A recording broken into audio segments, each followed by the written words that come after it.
Stanislav Belkovsky, political analyst and publicist, is joining me now. Stanislav, welcome. Entirely at your disposal. Thank you for the invitation. So Putin is preparing for a war that could last until at least 2028. That is one of the scenarios identified by Andriy Kovalenko, head of Ukraine Center of Countering Disinformation. And it would almost certainly require another major wave of mobilization in Russia. Stanislav, what does 2028 actually mean in Putin's calculation? Does he genuinely believe that if he keeps throwing enough men and money into this war, eventually Ukraine or the West altogether will break first? In Anchorage, Alaska, a year ago, Vladimir Putin promised to Donald Trump that this war would be more or less won by Russian Federation by spring 2026. But it did never happen. That's why Donald Trump has lost the main part of his interest in Anchorage agreements and so-called spirit of Anchorage. And now I don't think that Putin makes any plans for 2028, because according to his mindset, he's not a strategist, he's a tactician. And now he has shifted the term of his potential victory till spring 2027. This is a threshold, this is a marker around which he would build up both his military and political strategy. And his main goal is to persuade Donald Trump as a potential mediator, a potential protector of the big deal between the US and Russian Federation, within the framework of which the big war in Europe and Ukraine could be stopped, at least, if not finalized, and to get back to negotiations table and to persuade him that Russia would win, regardless of the doubtful results of the war right now. And the mobilization, the partial mobilization launched by Kremlin in September 2022 proved very painful to Russia's power, to Vladimir Putin personally. And he did not want the mobilization at that very moment 4 years ago, but he was forced, and he admitted it openly in public. He was forced to get more 300,000 fighters because the scenario of the war proved very unfavorable by those times for him, for Kremlin. Yes, Putin really imagines that he could win this war in 3 days, in 2 weeks. But after several months and several successes of Ukrainian armed forces in 2022, Putin came to the conclusion that he could not maintain the front line only through contractors, only through professionals. So that's why he was forced to do so, and the result was very unfavorable, very painful to him. That's why if he can avoid the new wave of mobilization, he would try his best to do it. But at the same time, the Putin's decree as of September 2022 about the partial mobilization in Russia is still in force. It's not cancelled. It's not abolished, not withdrawn. And infrastructure for mobilization the very mighty infrastructure has been built up for the past 3 years. That's why everything is ready for the mobilization. If Putin comes to the conclusion he cannot avoid it next time, for the second time for the past 4 years, several hundred thousands of Russians would be mobilized during several days. It wouldn't be such a turmoil as 4 years ago. And so it would depend on how Putin would feel and understand profoundly the situation on the fronts in late September, early October. If he feels he's losing the war again, like 4 years ago, or at least cannot guarantee himself and Donald Trump as a key person and his international audience, this war really could be won by spring 2027 as the next term. So he would go for this mobilization. He would start it again. But at the same time, he's trying to attract forces from different sources. Let's consider, for instance, 50,000 military men from North Korea. He had just invited to Russia. Of course, everything is done to at least postpone the necessity of such kind of mobilization. Stanislav, since you mentioned North Korea, how do you think the collaboration with Moscow and Pyongyang will evolve in the nearest years, and how it's going to affect Ukraine? I mean, it's already affecting, of course, but I mean, whether it's going to bring us more pain? Yes, maybe, because this cooperation is deepening and strengthening, of course, and it's very lucrative for the North Korea and its governing family of Kims. And as Wall Street Journal has just told us, Kim and his family has earned more than $22 billion due to the big war in Europe.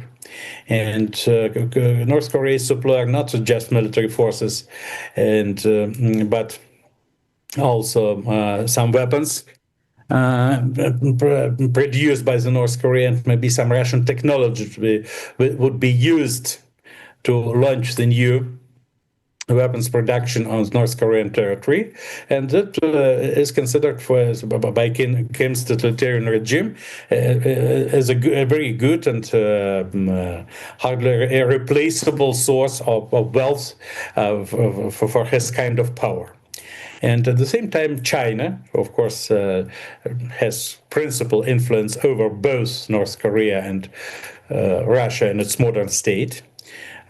Because Russia, after it has quarreled with the free world and with Europe as a main consumer of its energy resources, has become totally dependent in these questions on China, on the People's Republic of China. China is to a certain extent interested in such kind of moderate war in Europe as it's seen from Beijing, because the dependence of Russia on China is growing. First and foremost, in the matters, in the issues of natural resources, which is of paramount importance for China, taking into consideration the presently existing complicated situation in the Middle East, with the Straits of Hormuz and Bab el-Mandeb, because of the lasting war between the US and Iran. Secondly, the dependence of the European Union, of United Europe, on China is growing as well. And so that's why, of course, that's why China is still very tolerant toward the further march of events on Ukrainian fronts, and support Russia to a certain extent, very moderately, without giving any chance to accuse Beijing in any open, full-scale support, but nonetheless. And so, of course, China could use its influence over Moscow, over Kremlin, to stop the war. This influence is enough to resolve the problem, but China wants principal successions from the US part. And first and foremost in the fields of chips, technologies for the artificial intelligence, and Taiwan questions. And Trump administration is not yet fully prepared for such agreements with Beijing. That's why now China would witness the situation and support both, to a certain extent, to Ukraine as well, by the elements for drones, but as well Russia, to see how it would go on and what benefits it would bring to Beijing as a potential moderator of the situation. Stanislav, how do you read today's language or rhetoric of Sergei Lavrov, foreign minister of Russia? Ukraine is suggesting a peace deal in the Black Sea, temporary with Russia or like for a long term. But Russian foreign minister threatens tougher crisis. He's giving us signals that the war will continue. How do you read all this together, especially considering the fact that Russian economy is not in the best state right now? But still, yes, Russian economy is in dire straits, but at the same time, Vladimir Putin thinks that he could survive it. The expense of the common Russians who haven't been living such well off for 99% of Russia's history as under Putin's. And now something should be sacrificed to the basic strategic goal of this kind of leader. And Sergei Lavrov, it was a direct answer to Ukrainians' proposal on a ceasefire, armistice in the Black Sea.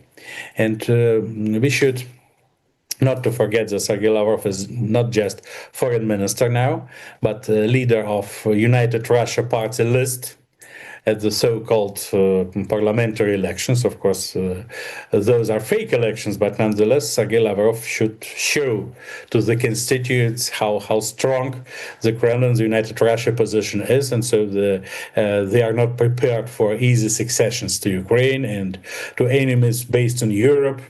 But Putin is still hopeful to get Donald Trump to the Anchorage agreements. Now we celebrate the first anniversary of their meeting in Anchorage. And so, as far as we see from the different sources, the agreement was that Trump put stop to this war, and the conditions rather favorable for Kremlin. First, he makes Ukraine, using his mechanisms, his vehicles of influence over Kiev, to withdraw the forces from Donetsk region, from Slaviansk-Kramatorsk agglomeration.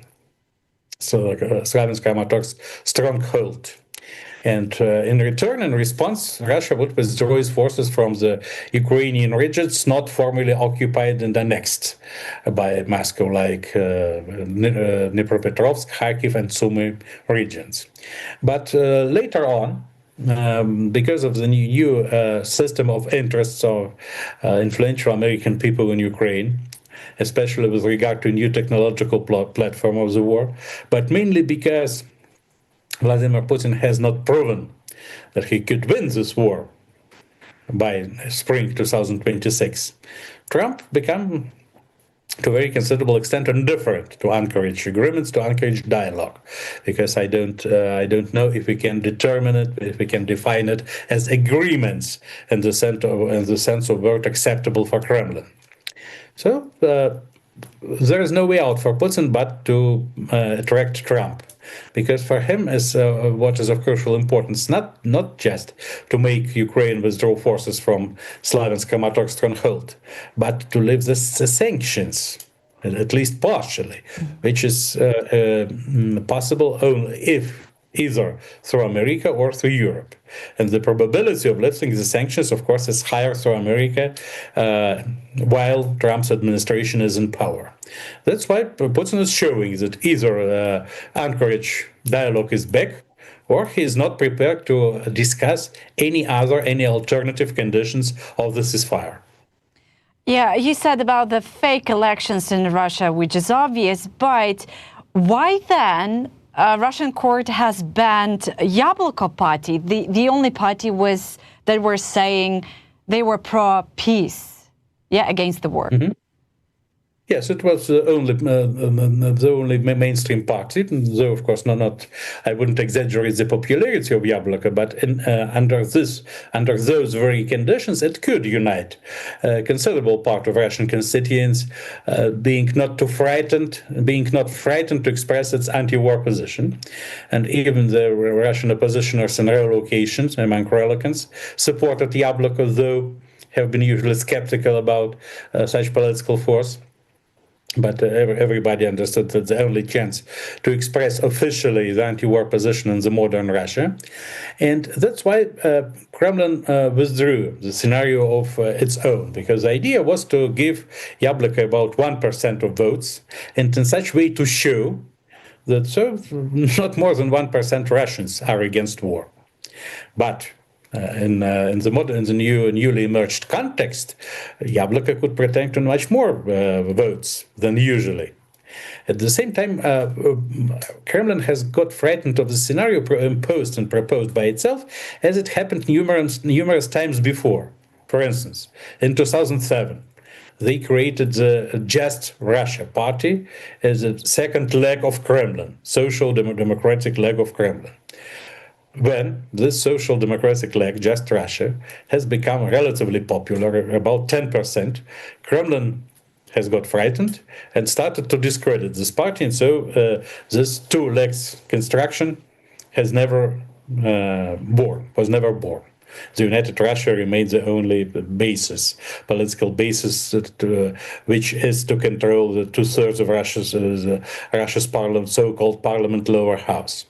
In 2011, Kremlin appointed oligarch Mikhail Prokhorov, fully loyal to Kremlin, not a real oppositioner, having nothing to do with riot or anything else. And Kremlin has given him the Party Pravo и Дело, the right cause. Just they've seen that this right cause and Prokhorov are not 126% controllable, they abolished the right cause and cancelled its registration. In 2017, the new communist presidential candidate had been invented, Pavel Grudinin. Just Kremlin realized that Pavel Grudinin is much more attractive for different layers of constituents than aging Gennady Zyuganov, of whom everybody is tired in Russia. So Pavel Grudinin has become a target of discreditation campaign from Kremlin's part. So Kremlin invents something to make the elections more vivid and more attractive, is trying to create the fake intrigue of the elections. Of course, the fake one, because not a real intrigue Kremlin could afford. But when he sees that the fake intrigue could become even partially real, he usually withdraws from it, and so the Yabloko party shared the destiny of its predecessors in this sense. Absolutely. You know what's happening with the Russian dictator? It's kind of unprecedented, because Putin has visited, at least at this stage, 6 Russian cities in less than 3 weeks, and his approval rating has fallen to, from what I know, 66%, to its lowest level since the start of the full-scale invasion in Ukraine. What is going on, Stanislav? Maybe Vladimir Putin feels a little bit more secure personally in Siberia and Far East. Because it's not such, those are not so dangerous territories as the European part of Russia. As far as Ukrainian drones are concerned, those Ukrainian drones improved its ability to go as far as 2,000 meters. And for the past 3 years, the new residence of Russian dictator in Gorny Altai is being discussed, and even many investors close to Kremlin has built up the 5-star infrastructure around this residence at Gorny Altai. And the people whom Vladimir Putin usually meets in the streets are not his real constituents nor supporters. Mainly and basically, those are the bodyguards, the representatives of his federal service, the federal security services, and other services providing personal security for Vladimir Putin. So there are no risks. There is no unpredictable, even potentially, dialogue with people. It's just a part of ritual, because the regime of Vladimir Putin is not a charismatic personalist regime. It's, in terms of Max Weber, the theoretician of the different types of regimes in this sense. The presently existing Kremlin regime is a hybrid of a traditional monarchy, remarked in Russian history, and the institutional, so some kind of institutional regime, under the conditions of which the ritual of power is a paramount source of legitimacy of it. That's why Putin maintains this ritual, and the so-called meetings with people is a part of the ritual, as well as the elections themselves, which bring nothing and change nothing in the structure of Russian power. But at the same time, Putin would never get rid of them, because breaking the ritual for him is to break the stability of power itself and to question its legitimacy. Just recently, Ukrainian President Volodymyr Zelensky gave an interview to CNN saying that if only the United States would give 5% of its air defense, it's going to help Ukraine to sustain this winter that is coming. And if we're going to have a 10% of the American air defense, so then we can potentially neutralize all of the ballistics that are coming from Russia to Ukrainian heads and cities. Do you think Washington will hear that message from Ukrainian president? I'm not quite sure, because Washington has lost much of its weapons, especially anti-ballistic missiles, at the war with Iran. And though Donald Trump tried to dismiss it, So the realistic figures are very disappointing and disillusioning from that point of view. So I'm not convinced America would increase its supplies to Ukraine even through Europe. I think the Ukraine could pin its more hopes on the European allies if they are ready to give something. Stanislav, my final one. Putin just made his first visit to Iturup, one of the islands claimed by Japan, and Turkey is furious. Why he's picking this moment right now? Why he's doing that? Putin is finally disappointed with the idea of any alliances with free world countries and any peace treaty with Japan, because all the Russian presidents, including Putin himself, Boris Yeltsin and Dmitry Medvedev, have never been visiting South Kuril Islands because it could prevent the Russian Federation from signing this peace treaty with Japan. But now there are no more plans for such a peace treaty. And so Putin reflected this and showed this. But the most important reason for such a visit is the following. The war in Ukraine lasts for 4 years and a half, contrary to Putin's perception and Putin's promises to himself and to international partners to obtain the victory within 3 days, maximum 2 weeks. And the results of this wars are quite unclear for the majority of Russian people. Russian people cannot now maintain, nobody can maintain in Russia that Russia is not involved and the people are not involved in the war. That's why Putin tried to provoke the harsh reaction from Tokyo to remind everybody that it's his personal achievement, his personal result, that Russia has not lost those islands to Japan. Of course, it's nothing but bluff and bullshit. But Russia's propaganda positions the Second World War. There's a special term, победобесие. I don't know how it should be directly translated in English. Yes, as a so-called result of Putin's efforts. As Putin is a hero of the Second World War in terms of Kremlin propaganda.